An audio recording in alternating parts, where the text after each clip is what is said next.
Bismillahirrahmanirrahim. Bab pertama tentang keutamaan ilmu, kelebihan mengajar, kelebihan belajar, dan dalilnya dari Al-Quran dan hadis dan dari akal. Keutamaan ilmu, dalil-dalil dari Al-Quran. Allah Subhanahu wa Ta'ala berfirman, yang artinya Allah mengakui bahwa sesungguhnya tidak ada Tuhan selain daripadanya, dan malaikat-malaikat mengakui, dan orang-orang berilmu yang tegak dengan keadilan. Surah Al-Imran ayat 18.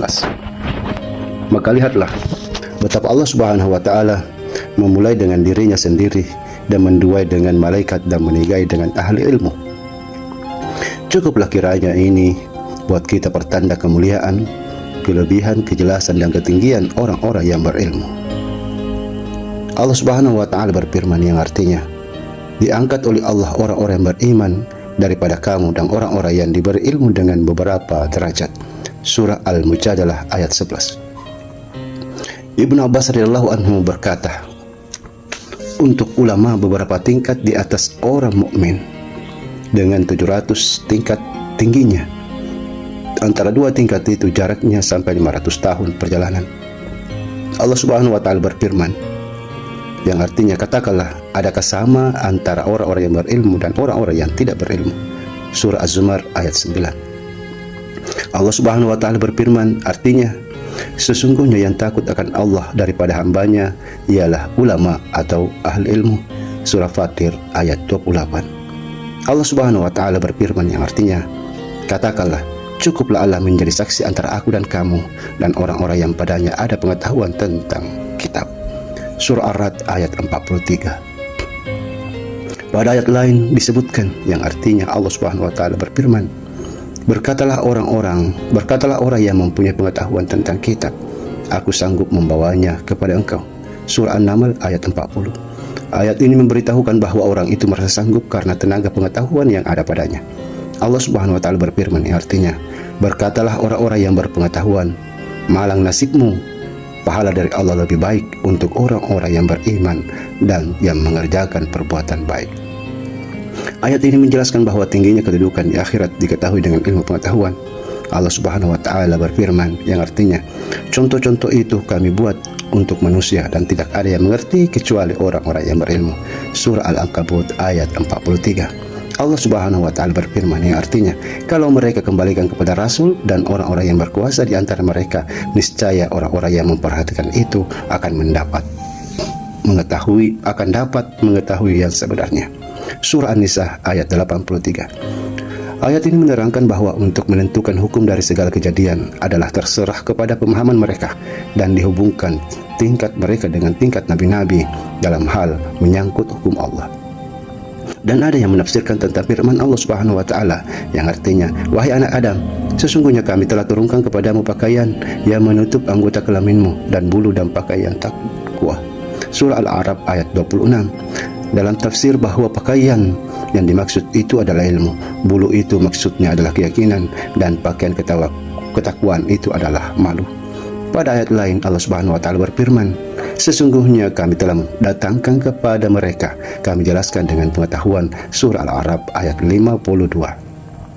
Pada ayat lain Allah Subhanahu wa Ta'ala berfirman, sesungguhnya akan kami ceritakan kepada mereka menurut pengetahuan.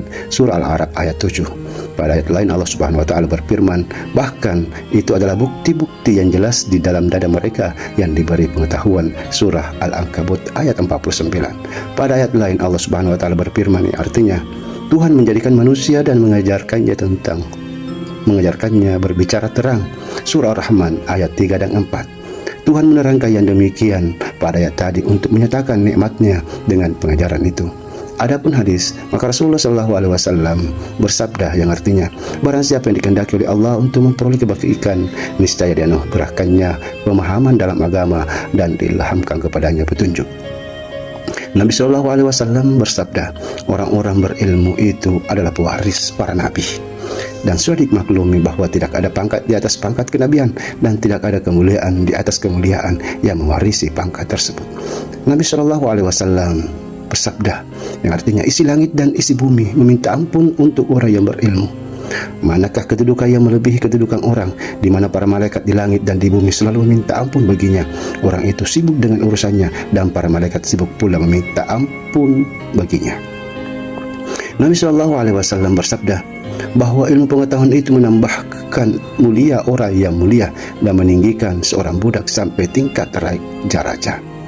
Dijelaskan oleh hadis ini akan faedahnya di dunia dan sebagaimana dimaklumi bahwa di akhirat itu lebih baik dan kekal. Nabi SAW bersabda yang artinya, dua perkara tidak dijumpai pada orang munafik, baik kelakuan dan berpaham agama.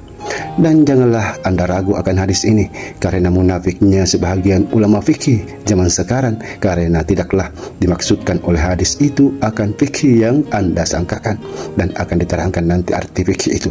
Sekurang-kurangnya tingkat seorang ahli fikih tahu ia bahwa akhirat itu lebih baik dari dunia, dan pengetahuan ini apabila benar dan banyak padanya, niscaya terlepas dari sifat nifak dan riya. Nabi SAW bersabda, artinya manusia yang terbaik ialah mukmin yang berilmu. Jika diperlukan dia berguna, dan jika tidak diperlukan maka dia dapat mengurus dirinya sendiri. Nabi SAW bersabda, artinya iman itu berpakaian, pakaiannya ialah takwa, perhiasannya ialah malu, dan buahnya adalah ilmu. Nabi Muhammad SAW kembali bersabda yang artinya, manusia yang terdekat kepada derajat kenabian ialah orang yang berilmu dan berjihad. Adapun orang yang berilmu maka memberi petunjuk kepada manusia akan apa yang dibawa oleh rasul-rasul, dan orang yang berjihad maka berjuang dengan perang membela apa yang dibawa para rasul itu. Nabi Muhammad SAW bersabda, sesungguhnya mati satu suku bangsa adalah lebih mudah daripada mati seorang yang berilmu. Nabi Muhammad SAW bersabda, artinya manusia itu ibarat barang logam, seperti logam emas dan perak. Orang yang baik pada masa jahiliyah menjadi baik pula pada masa Islam apabila mereka memiliki kepemahaman. Nabi SAW bersabda, ditimbang pada hari kiamat tinta ulama dengan darah syuhada. Kemudian Nabi SAW bersabda, barang siapa menghafal kepada umatku 40 hadis sehingga dia menghafalkannya kepada mereka, maka aku akan memberi syafaat menjadi saksi bagi mereka pada hari kiamat. Nabi SAW bersabda, barang siapa dari umatku menghafal 40 hadis, maka dia akan bertemu dengan Allah pada hari kiamat sebagai orang ahli fikih yang alim. Nabi Muhammad SAW bersabda, barang siapa memahami agama Allah, niscaya dicukupkan Allah akan kepentingannya dan diberikannya rezeki di luar dugaannya. Nabi Muhammad SAW bersabda, diwahyukan Allah kepada Nabi Ibrahim AS, hai Ibrahim, bahwasanya aku maha tahu, menyukai tiap-tiap orang yang tahu atau berilmu. Nabi SAW bersabda, orang yang berilmu itu adalah kepercayaan Allah Subhanahu Wa Taala di bumi. Nabi Muhammad SAW bersabda, dua golongan dari umatku, apabila baik niscaya baik manusia semuanya, dan apabila rusak niscaya rusaklah manusia seluruhnya, yaitu pemerintah-pemerintah dan ahli-ahli fikih. Nabi Muhammad SAW bersabda, apabila datang kepadaku hari yang tidak bertambah ilmuku padanya, yang mendekatkan aku kepada Allah, maka tidak diberikan barakah bagiku pada terbit matahari hari itu. Nabi SAW bersabda mengenai kelebihan ilmu dari ibadah dan mati syahid. Kelebihan orang yang berilmu dari orang abid seperti kelebihanku dari orang yang paling rendah dari sahabatku. Lihatlah betapa Nabi Muhammad SAW membuat perbandingan antara ilmu pengetahuan dan derajat kenabian, dan bagaimana Nabi mengungkapkan tingkat amal ibadah yang tidak dengan ilmu pengetahuan, meskipun orang yang beribadah itu tidak terlepas dari pengetahuan tentang peribadatan yang selalu dikerjakan, dan kalau tak ada ilmu maka itu bukanlah ibadah namanya. Nabi SAW bersabda, kelebihan orang berilmu atas abid adalah seperti kelebihan bulan malam purnama dari bintang-bintang yang lain. Nabi Muhammad SAW bersabda, yang memberi syafaat pada hari kiamat ialah ada 3 golongan, yaitu para nabi, kemudian para alim ulama, dan kemudian para syuhada. Ditinggikan kedudukan ahli ilmu sesudah Nabi dan di atas orang syahid, serta apa yang tersebut dalam hadis tentang kelebihan orang syahid. Nabi Muhammad SAW bersabda, tiadalah peribadatan sesuatu kepada Allah yang lebih utama daripada memahami agama. Seorang ahli fikih adalah lebih sukar bagi setan menipunya daripada 1000 orang abid. Tiap-tiap sesuatu ada tiannya, dan tian agama itu adalah memahami. Nabi Muhammad SAW bersabda, yang terbaik dari agamamu ialah yang termudah, dan ibadah yang terbaik ialah memahami agama. Nabi Muhammad SAW bersabda, kelebihan orang mukmin yang berilmu dari orang mukmin yang abid adalah 70 derajat. Nabi Muhammad SAW bersabda bahwa kamu berada pada suatu masa yang banyak ahli fikihnya, sedikit ahli qiraatnya dan ahli pidato, sedikit orang meminta dan banyak orang yang memberi, dan amal pada masa tersebut lebih baik daripada ilmu.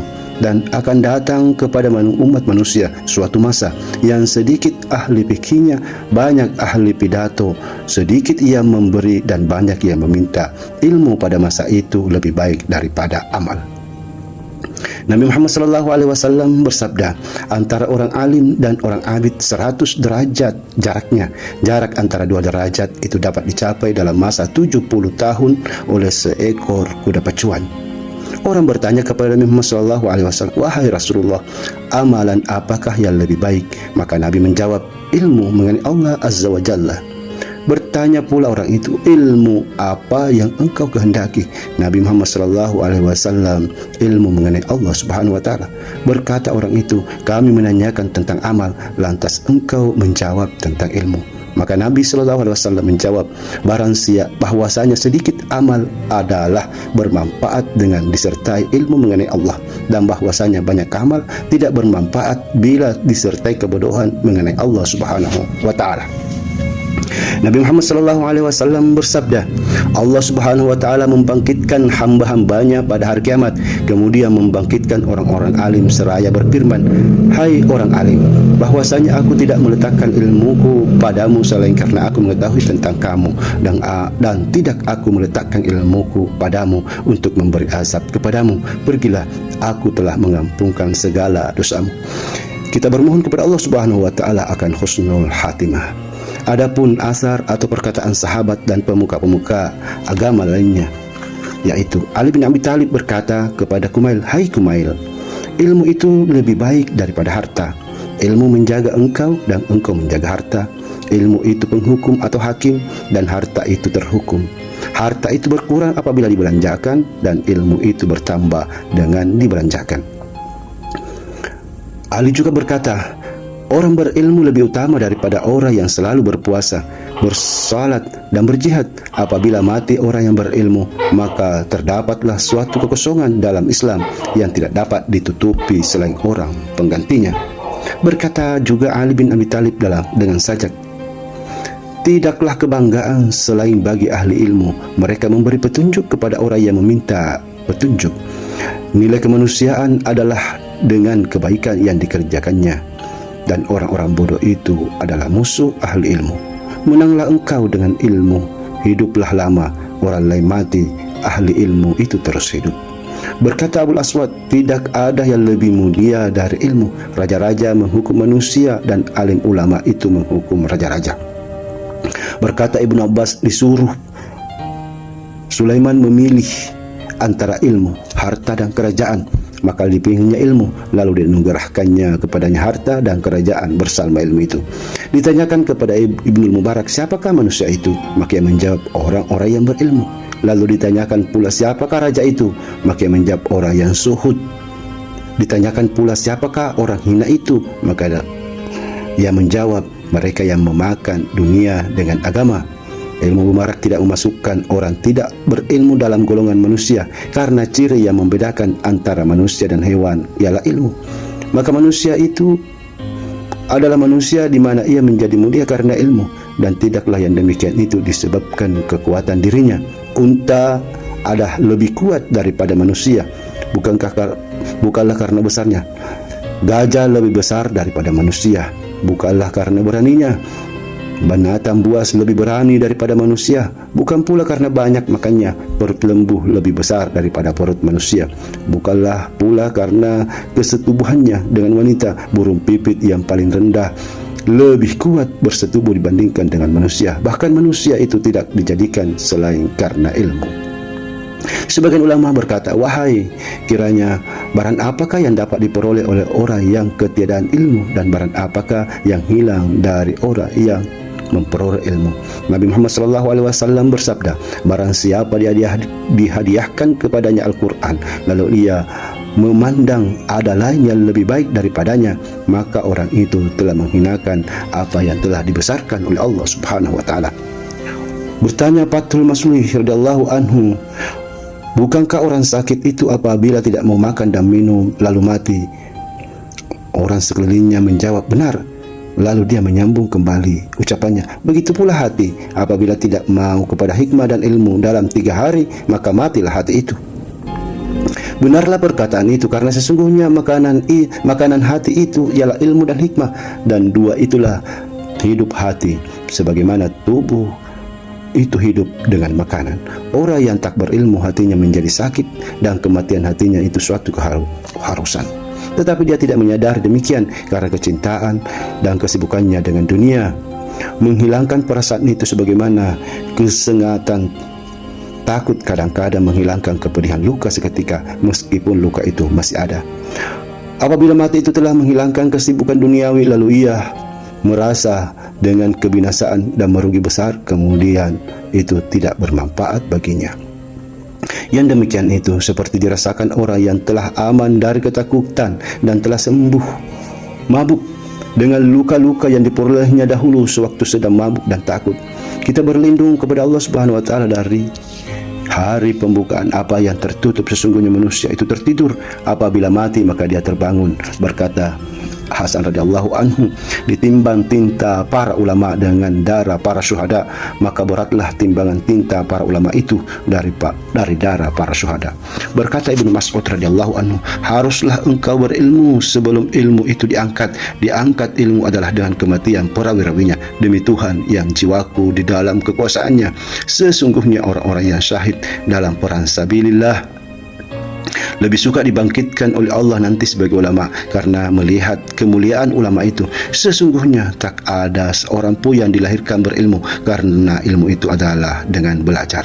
Berkata Ibnu Abbas radhiyallahu anhu, bertukar pikiran tentang ilmu sebahagian dari malam lebih aku sukai daripada berbuat ibadah di malam itu.